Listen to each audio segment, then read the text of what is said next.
خطب السيدة زينب عليه السلام مع أبيها أمير المؤمنين في آخر لحظاته. بدأت نظرات الوداع وبدأت ساعاته الأخيرة، لكن نظرت علي لزينب زيدت بالروح حيرة. يا عالم يا ناس، قلت لابويا وداعت الله وقل لي مصابك يا زينب، قلت لابويا يا مصاب وقال لي ما عندك عشيرة،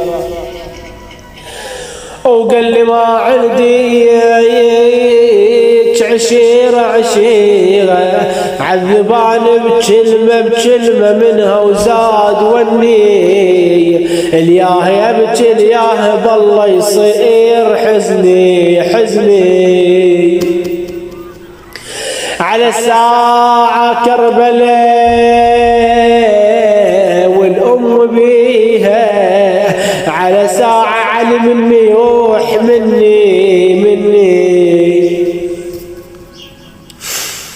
هاي أول مرة حيها بي حيها بجتني حياتي،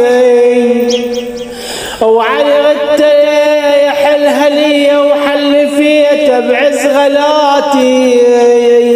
أنا أبكي بغاية قبويا وبس أبويا لما دمعته، قلت له لما بكى بحيله وصايا بناتي. أيوة ويلاه يا زينب صاح يا ضيعت عيالي وبايت حيله، الأبو من ينجرح بعياله ثقيله، على أول بشغل الموت حايل نصيح يا فرقاك وهو يصيح ساعد الله قلبك يا أمير المؤمنين.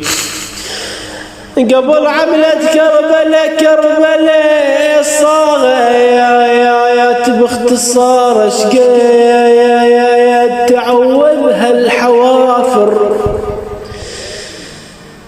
قلبوا بنية عزيزة وحل وكانت قريبة، وعلي من يجبل البيت يصيح حن بنية الحبيبة،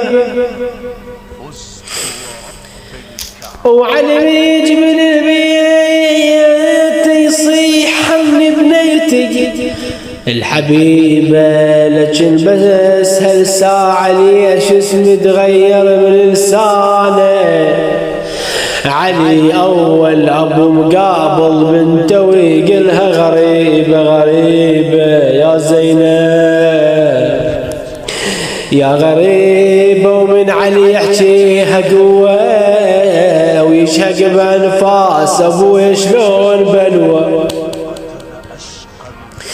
يقل لي زينب شبع من وجوه خوتي، زينب تعطشي باكر بويا خوه. يقل لي زينب شبع من وجوه خوتي، زينب تعطشي باكر وربويا خوه، باكر بطيحت خيمكم بويا قلت يا العقيل اشقد ثقيله لفظتك اسمك لكن تصبح من ثقولها.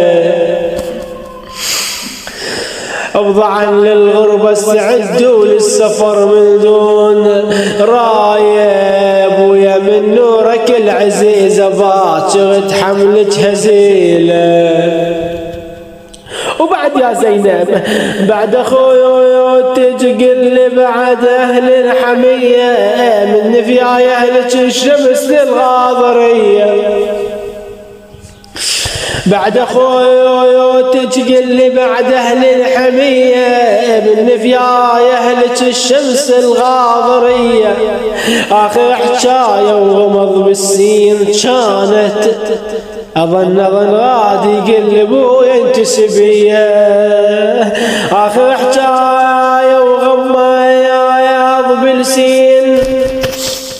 كانت تظل غادي قلب وينتسبيه.